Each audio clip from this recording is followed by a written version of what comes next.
All right, buddy, time to take a look at the three things that each of these teams needs to do, the Cleveland Browns and New Orleans Saints, in order to get a win. You got Jeff Lloyd, locked on Browns, myself, Ross Jackson, locked on Saints. And of course, we are brought to you, as all crossover Thursdays are, by our friends over at PrizePicks. Don't forget, download that PrizePicks app and enter that promo code LOCKEDONNFL to get $50 instantly when you play your first $5 lineup. All right, Jeff, what are the three things the Browns need to do to get a win here in New Orleans?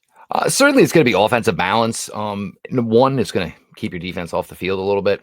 I think a lot of people thought when Nick Chubb came back, all of a sudden the run game was going to come back. It kind of showed you that it is basically a team issue between the running backs. It's just not necessarily working. It's just something you need to do here. You certainly don't want Jameis Winston going out each and every week, throwing the ball 40 times. When the roller coaster player gets that many opportunities, sometimes the roller coaster is going to go off the rails. Defensively, the Browns missed tackles last year, but the difference was there was so many more hats to the ball. So you didn't really notice the fact that maybe a tackle was missed, because guess what? Within the same 1 yard, there was another player there. Now it's a lot of guy and it's one-on-one, and it's heartbreaking missed tackles, because it's not, oh, he got another yard and a half. It's, we're talking 7, 8, 9, 10. And those are your bad familiar, Saints fans. And that's when you get 10 other guys looking over and you get the hands on the head, and then you get because everybody knows how crucial and difficult it is.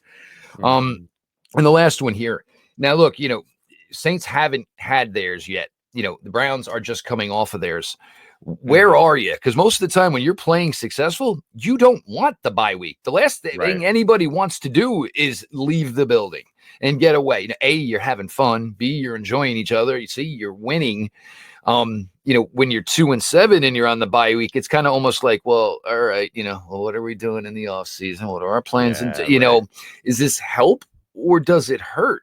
And when you're 5 games under 500, it's really tough, because basically you're saying, well, maybe we're still alive if we go perfect, but we already went 2-7. So how do we believe we're now going to go 8-0? So that's the thing. It's a mental side of it. And when you're dealing with 53 individuals on a roster, it's certainly really difficult to see where everyone's head's at. Because, this team has players like Joel Bitonio who, hey, this could be the final 8 games ever.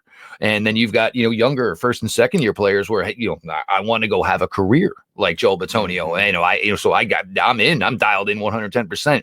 So it's certainly going to be interesting. And look, there's a lot of clamorings, what's going on with the Browns right now, and the disappointment certainly, of where the season is at. I'm sure everybody's kind of walking on some pins and needles. So, going out there and look, 53 playing as one and looking like a, formidable franchise that knows what they're doing here over the last 8 weeks is probably the best way they can kind of close this out.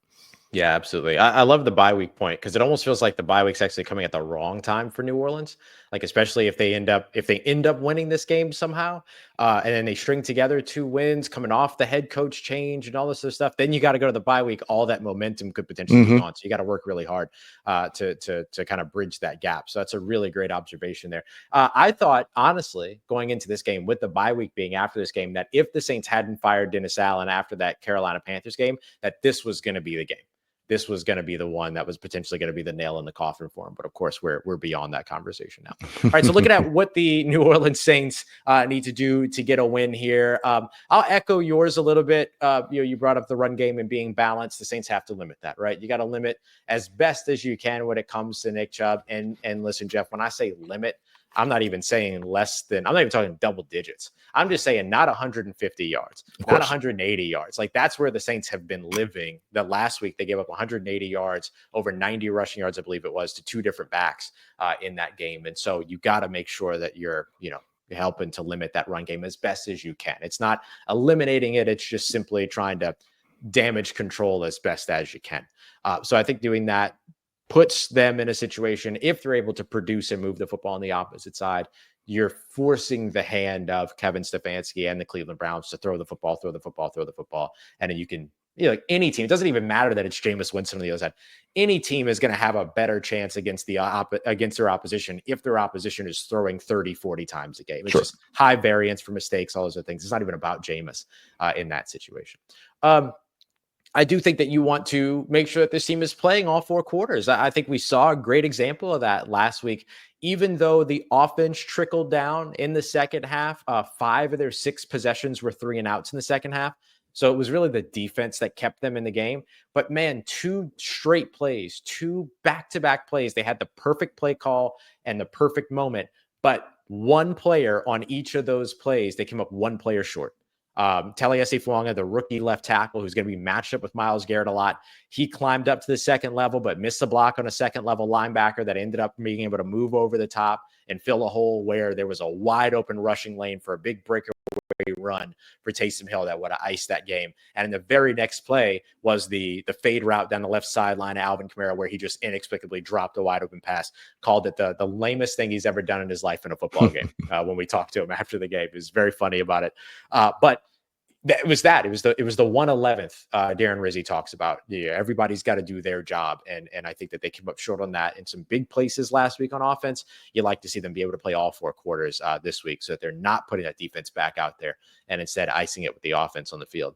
And then finally, just not beating yourself, right? Like those 2 examples could have been examples that we point back to and say, well, they beat themselves because they weren't able to complete those plays. Thankfully, the defense was able to close it out. But you look at a team that has been one that has suffered self-inflicted wounds early, and that has completely set the tone for the rest of the game. They have to avoid that here against Cleveland. It's, and it's so weird when you get games like this because both teams could not play well. Both teams could play very well. One team, maybe not. I mean, you have no idea. And these are the most difficult games to basically kind of predict. And look, it is a little early in this week, but I think we do. Obviously, you guys are down 2 big playmakers at wide receiver. The Browns, this is who they are and basically going to be for the rest of the team, the season. It's, a couple of big names, and it's going to be a whole bunch of role players trying to create, more, for themselves. Just so to sit here and for 2 of us to try to sound like we are super educated and can tell you exactly how this game is going to go. I mean, it could be 10-9. It could be 33-32. There is no way. And the only other most recent thing you have to go off to was 2 years ago on Christmas Eve when the game was played in about negative 37 degrees. Right. So, I mean, that's the only thing. And even in 2 years, I mean, a lot of major players have changed in that time as well. But it's, we're looking forward to